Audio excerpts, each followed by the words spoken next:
Bueno, entonces chicos, continuamos la clase.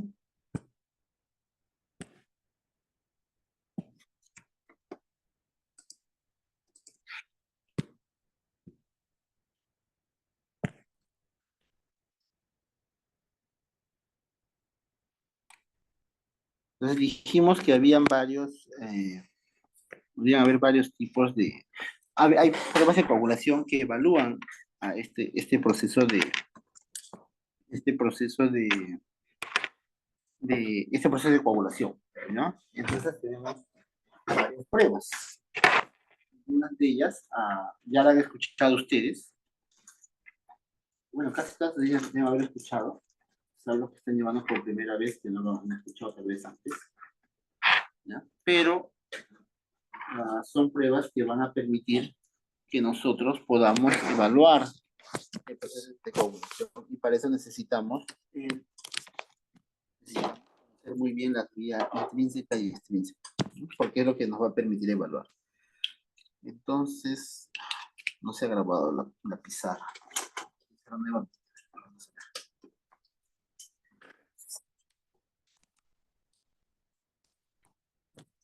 Entonces, empezamos. Primero vamos a hablar de las pruebas y después ya, vamos a decir por aquí hay pizarra. No hay una pizarra antigua. Entonces, a ver, hay varias pruebas. Tenemos una de ellas que es el TP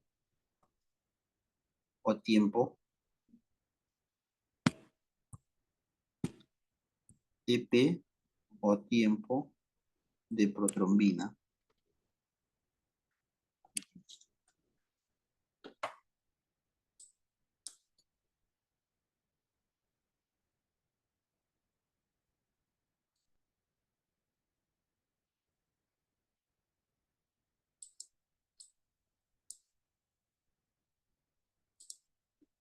Tiempo de protrombina.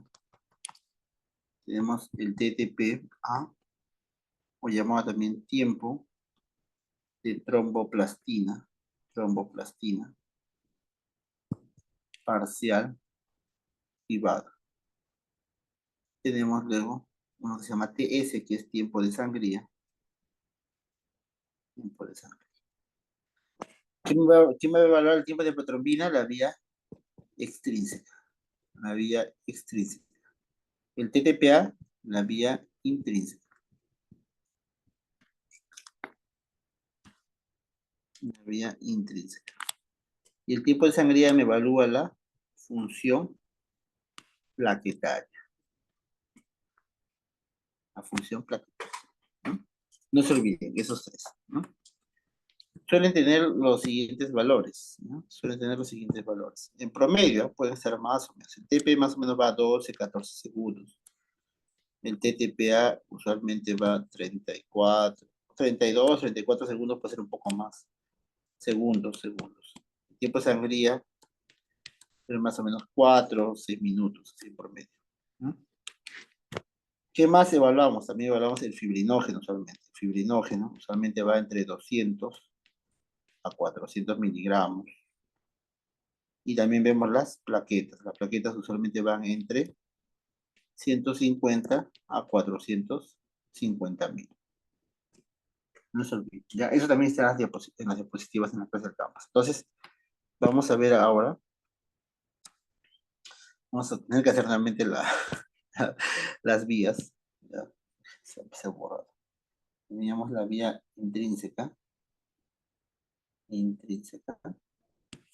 teníamos acá la vía extrínseca. En la vía extrínseca era factor tisular más factor 7. Más factor 7. Y este complejo actuaba sobre, ahorita vamos a ver. Y en la vía intrínseca que teníamos el factor 12. El factor 12 que actúa sobre el 11. El 11 sobre el 9. El 9 se unía al 8.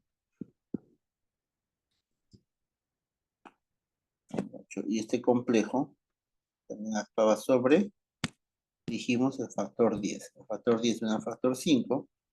y este complejo va a actuar sobre el factor 2, que es la protrombina, y la va a convertir en trombina, y la trombina va a actuar sobre el factor 1, que es el fibrinógeno, y lo va a convertir en fibrina. Y luego, la malla de fibrina, que se forma aquí, es estabilizada por el factor, dijimos, por el factor 3. Factor 13 va a actuar sobre esta malla de fibrina, estabilizando, haciendo que se entrecruce, entrecruce, entrecruce, entrecruce, y sea mucho más fuerte. No se olvide. Entonces, las pruebas de coagulación de las que estamos hablando, el TP y el TTP, están aquí. El TP, dijimos, la vía extrínseca, TP aquí, y TTP, la vía intrínseca. Pero tienen que tener algo muy claro. Estas vías solo van a evaluar hasta qué punto, hasta un punto del proceso de coagulación. Estas pruebas, yo cojo plasma, porque el plasma tiene factor de coagulación, le echo lo que le falta de cada vía. Por ejemplo, en la vía extrínseca, ¿qué le faltaría a esa muestra de plasma? Le faltaría el factor tisular. Se le echa factor tisular, calcio. Porque el factor tisular, no se olviden que está en las células. Por eso no puede estar en el plasma. Entonces le echo calcio con factor tisular y se activa la vía extrínseca y cuento cuántos segundos demora en solidificarse, volverse de líquido sólido ese plasma. Y ese es mi tiempo de protrombina. Y en el tiempo de tromboplastina parcial activada, lo que hago es, ¿qué es lo que activa al...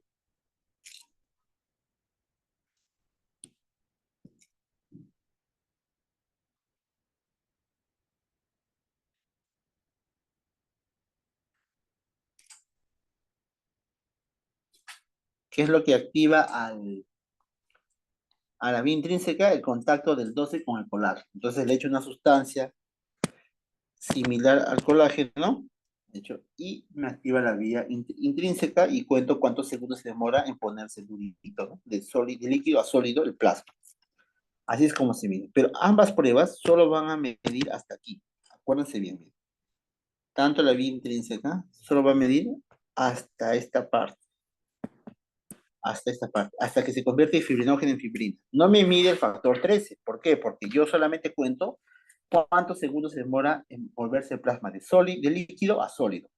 Pero no me interesa, no miro si ese coágulo sólido que se ha formado es resistente o no resistente, porque solo así podría saber si el factor 3 está bien o no. Entonces, no se olviden, ambas pruebas solo evalúan hasta que se convierte de fibrinógeno en fibrina.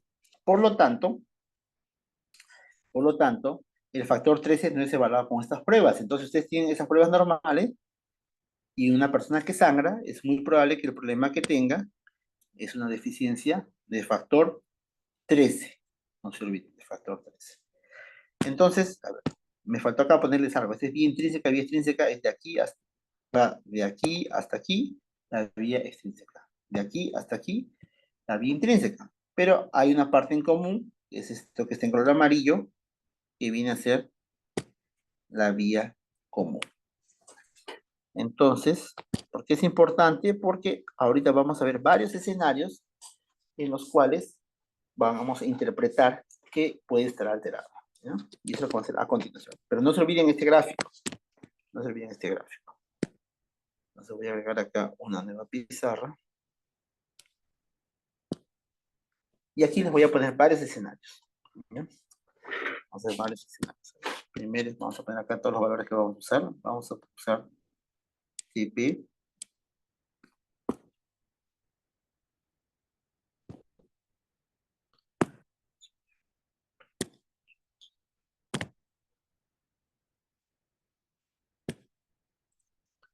Entonces tenemos, vamos al contexto, ¿ya?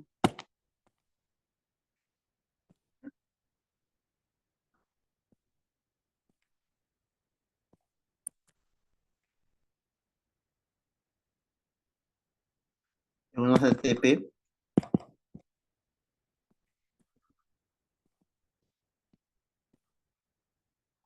tenemos TTP, vamos a tener fibrinógeno, fibrinógeno, Vamos a tener luego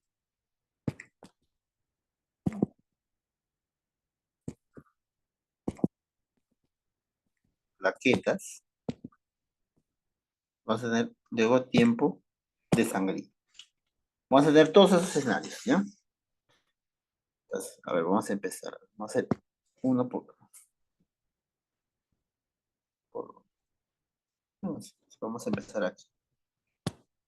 Vamos a empezar aquí. Vamos a poner, por ejemplo, TTP. Vamos a empezar con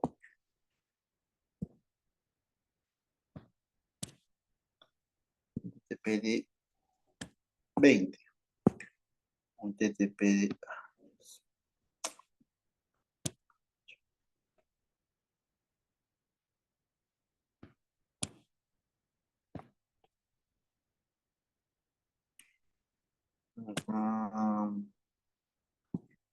¿Cuánto? 250. Aquí ponemos 300. Voy a poner 300, pero es 300.000, ¿ya? De plaquetas y un tiempo de sangría de, pongamos, 4 minutos. Entonces, ¿qué ven ustedes aquí en el primer caso? ¿Qué cosa está alterado? Está alterado. ¿Qué nota que está alterado? ¿Qué está alto? Está prolongado el TP. Entonces, está prolongado el TP. ¿Qué es lo único que podría alterar el TP? El TP evalúa la vía extrínseca, por lo tanto, lo que sería alterado sería la vía extrínseca. Sería la vía extrínseca. Si es la vía extrínseca, ¿cuál es el único factor que podría ser alterado? El factor, no se olviden, el factor 7. El factor 7. No hay más, hay que pensar. El factor 7. Siguiente caso, siguiente ejemplo. Vamos aquí. Empecemos, aquí pongamos, a ver, pongamos 12.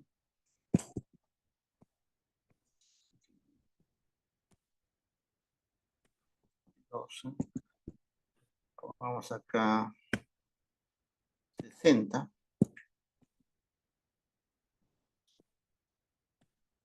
300.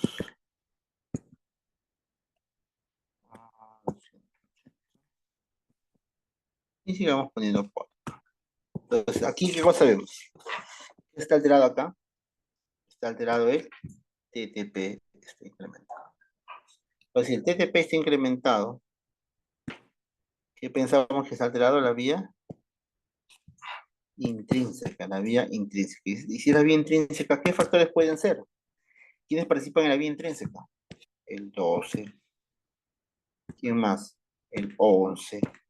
¿Quién más? El 9. ¿Quién más? El 8. Entonces, cualquiera de esos 4 podría ser los problemas, ¿no? Aparte de la precalicreína también y del quinógeno alto peso molecular. Pero fundamentalmente esos 4. Entonces, cualquiera de esos 4 podría ser la opción para ese segundo escenario. A ver, vayamos a otro tercer escenario. Siguiente escenario. A ver, tenemos aquí ahora a 22. Vamos a 70.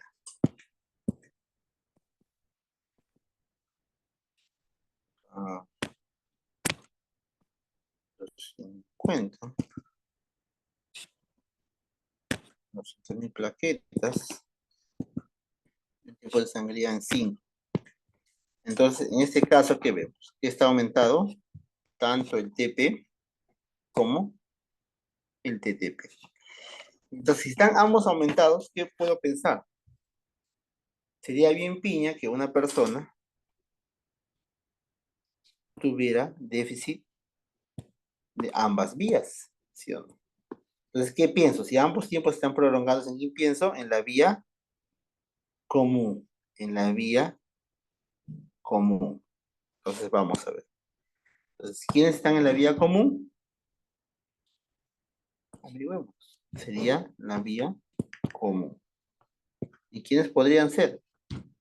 Podría ser el 10, podría ser el 5, podría ser el 2 y podría ser el 1. El 1 es el fibrinógeno, no se olviden. El 1 es el fibrinógeno. Pero acá ustedes ven que el fibrinógeno está normal, porque el fibrinógeno dijimos que era de 200 a 400, por lo tanto está normal. Por lo tanto, en este caso solo podría ser el 10, el 5 y el 2, pero no el 1. No el 1, ¿por qué? Porque el 1 está normal en ese caso. ¿Ya? Entonces, no caigan en la trampa. Ven TTP y TTP prolongado, fíjense siempre el fibrinógeno. Pueden ser estos tres menos el fibrinógeno. Otro casito. Otro escenario. Pues, a ver, acá tenemos algo similar. A ver. Pongámosle 21.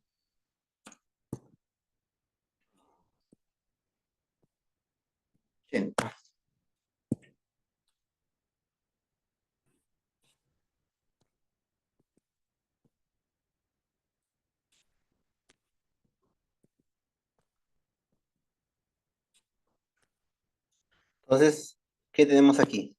¿Vemos todo normal? No. Está alterado el TP. Está alterado el TTP, que están altos. Y el fibrinógeno está bajo. Entonces, ¿cuál es el problema aquí? ¿Cuál sería la enfermedad? Habría una déficit de una alteración del factor 1, del factor 1, porque es la vía común y acá si el fibrinógeno está bajo, por lo tanto, sería una déficit del fibrinógeno. Y ese déficit se llama hipofibrinogenia. Hipofibrinogenia. Fibrinogenia. ¿No? Así se llama esa enfermedad. Hipofibrinogenia. Entonces, esto se puede determinar por esto y es precisamente lo que ustedes van a ver en el caso 2. En el caso 2. ¿No? Veamos un siguiente caso. Sigamos. Ahí se nos pasó acá.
Hipofibrinogenia. Bueno, no se puede avanzar más. Sigamos. Entonces. A ver, otro casito más acá. Vamos a poder ver.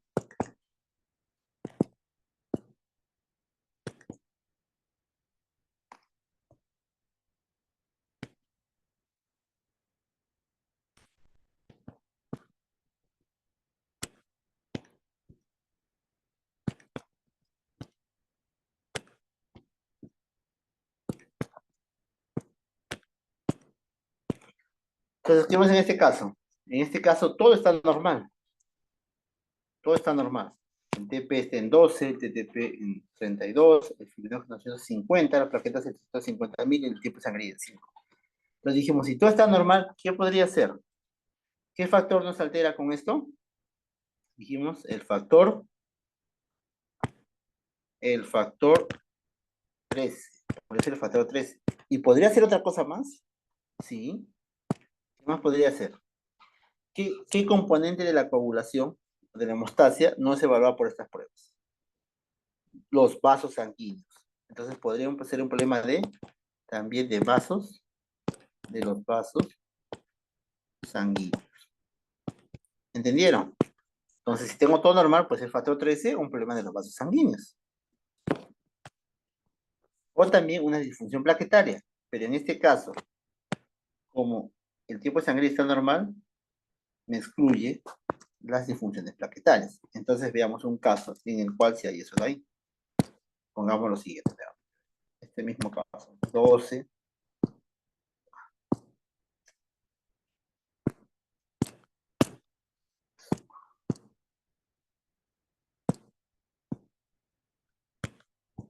12.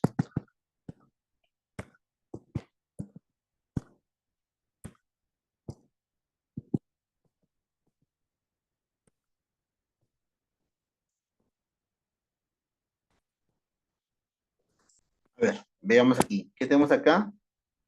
Un tiempo de sangría sumamente alterado.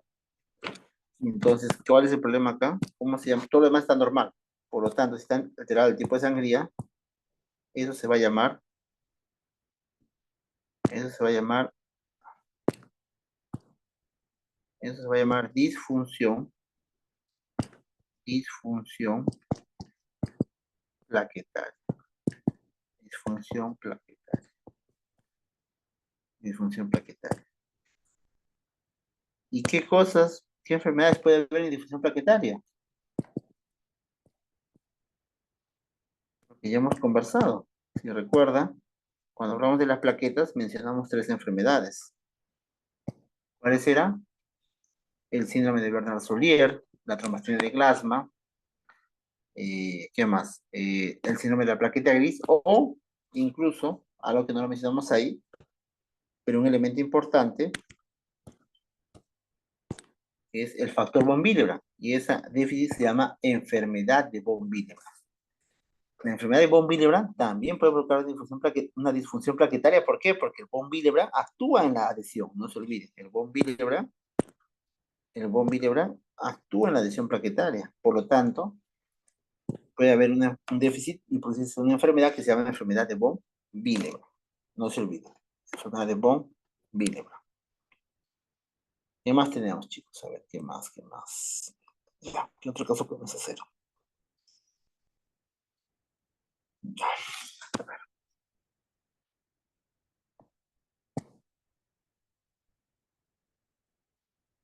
a ver, tenemos difusión plaquetaria. ¿Qué se me está pasando? Déjame verificar. Puede estar pasando.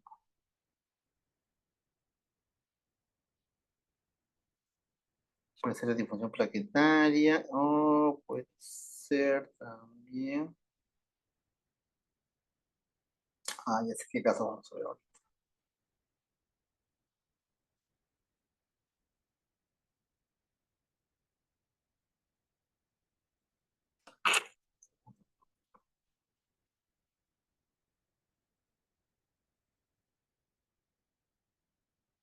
Ya sé qué puede ser.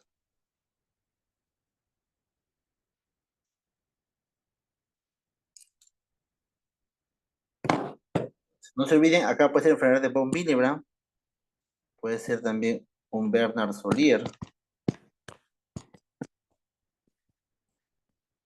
o puede ser un Bernard-Solier.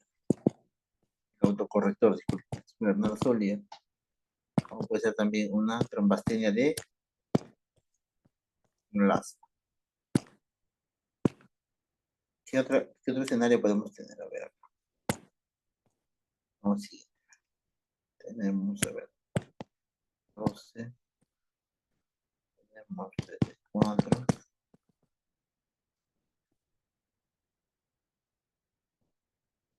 plaquetas fibrinogen normal,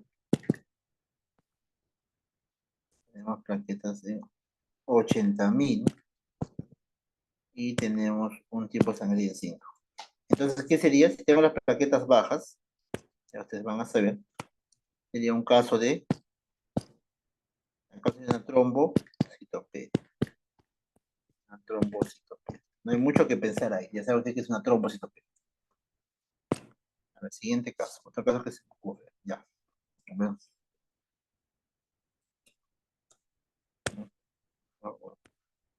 Proxy1,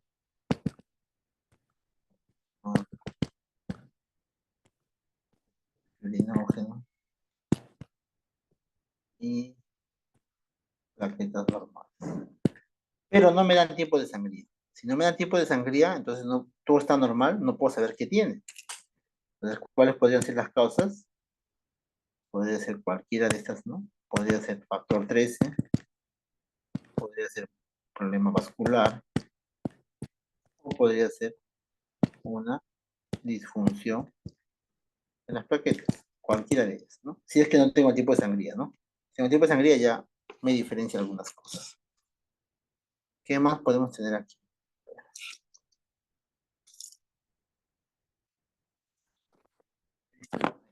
¿No? Vamos a ver.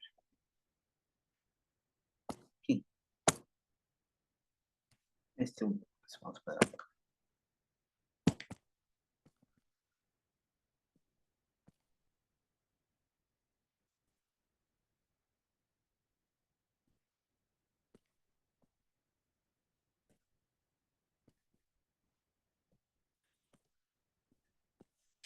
Tienen un paciente así. Está alterado ahí, está contra prolongado el TP, está prolongado el TTP, el fibrinógeno está bajísimo y las plaquetas están bajas. ¿Qué enfermedad puede provocar eso? Que tenga los tiempos prolongados, que tenga las plaquetas bajas y el fibrinógeno bajo. Imagínense, por ejemplo, esta es la broma que hice a los otros salones, no sé, una persona, un chico, sufre un accidente y tiene un traumatismo, no es atropellado, digamos, y tiene un politraumatismo. ¿Qué ocurre en un politraumatismo? Hay muchas fracturas de los huesos y muchos vasos sanguíneos se van a dañar. Al dañarse muchos vasos sanguíneos va a haber muchas lesiones endoteliales al mismo tiempo.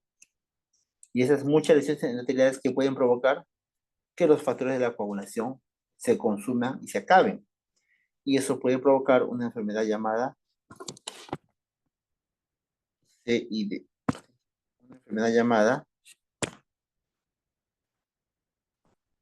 CID, que es coagulación intravascular diseminada, y lo que ustedes van a ver es su caso 3, si no me equivoco. ¿Ya? Entonces vamos a verificarlo mejor acá. Vamos a agregar la pizarrita. Entonces, a ver. Esa enfermedad llamada CID, que significa coagulación intravascular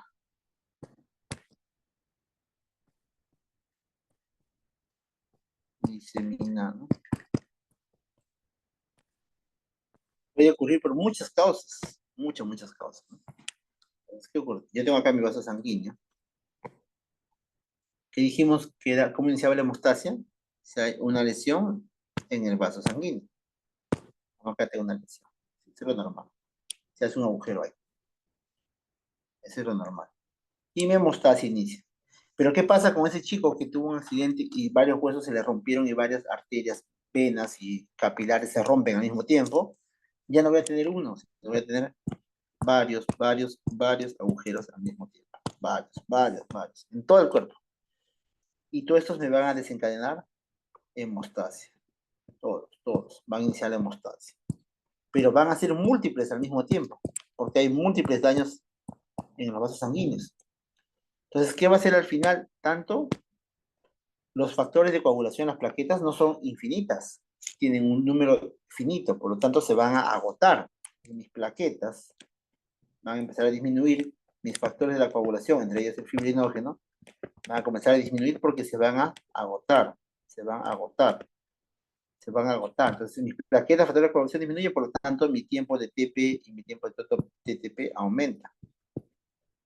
Y eso se llama una coagulopatía de consumo, porque se consumen los factores de coagulación, se consumen las plaquetas, y el ejemplo clásico es la coagulación intravascular diseminada, que puede ser provocada en este caso por un politraumatismo, pero también puede ser provocada, por ejemplo, por un cáncer. Hay leucemias específicas, como la leucemia promielocítica, que libera sustancias que activan la coagulación en muchas veces continuamente, y provoca que se consuman los factores de la coagulación. O, por ejemplo, una mujer gestante que tiene un desprendimiento prematuro de placenta, y si la placenta se separa antes de tiempo del útero y empieza a producir un sangrado abundante, se consume todo, porque se consumen los factores al tratar de parar ese sangrado severo que se ha producido al romperse, al separarse la placenta antes de tiempo. Y el otro punto, otra causa podría ser, por ejemplo, una sepsis, como es en el caso 3, una infección muy severa, una sepsis. En la sepsis que hay un daño endotelial, o O sea, el vaso sanguíneo se empieza a dañar por las citoquinas inflamatorias, se producen huequitos en todo el cuerpo. Y eso también te consume los factores y te produce un CID. ¿Ya? Entonces, si me han entendido, van a resolver muy bien su caso 3. ¿Ya? ¿Qué más tenemos? A ver, vamos a acabar ya con esta parte. Ya hemos visto, no se olviden estos ejemplos, son muy interesantes, ¿ya? Porque así van a venir más o menos en el examen. Y vayamos por último con este de aquí. Entonces, ¿qué más tenemos que acabar en estos últimos 9 minutos que nos quedan? Ya. Tenemos lo siguiente. Todos los factores de la coagulación, casi todos los factores, menos dos factores, todos los factores de la coagulación,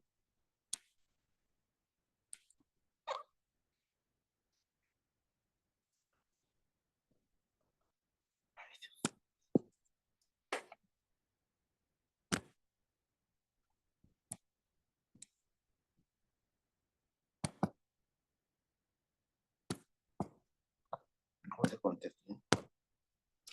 Todos los factores de la coagulación,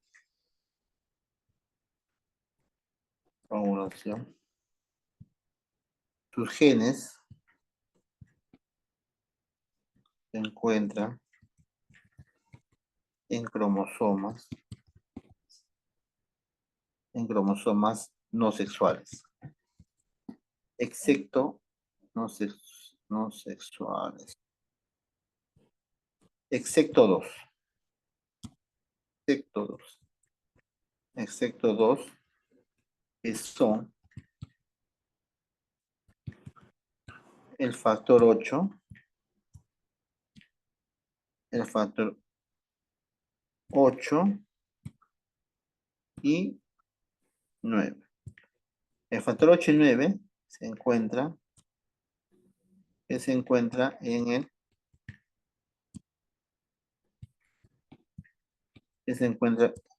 en el cromosoma X. Por lo tanto, si estos dos factores se encuentran en el cromosoma X, quienes van a sufrir enfermedades por falta del factor 8 o del factor 9, ¿quiénes van a ser? Van a ser los hombres, ¿ya? Los hombres. Van a ser los hombres. Los que van a sufrir van a ser los hombres. Porque las mujeres tienen dos cromosomas X y el hombre solo uno. Por lo tanto, si me falta una alteración en sus genes del 8 y del 9, el hombre no tiene cómo reemplazar ese gen porque solo tiene un cromosoma X. Por lo tanto, estas enfermedades se producen solo en los hombres. Y estas enfermedades tienen un nombre. El 8 se llama hemofilia A. El 9 se llama hemofilia B. Y el 11 también se llama hemofilia y se llama hemofilia. El 11 también, su déficit se llama hemofilia C. Pero ¿cuál es la diferencia? Que el A y el B, o sea, el 8 y el 9 solo dan en hombres, pero el 11 puede dar en hombres,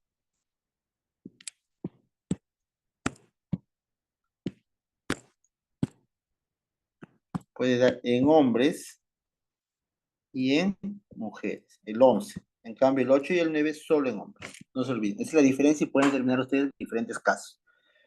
¿Qué más, chicos? Eso prácticamente sería todo lo que quería explicarles. Estudien, por favor, repasen para sus casos clínicos. Eh, Háganlo muy bien. Sé que lo van a hacer así. Cuídense. Cualquier pregunta me la hacen ya el lunes.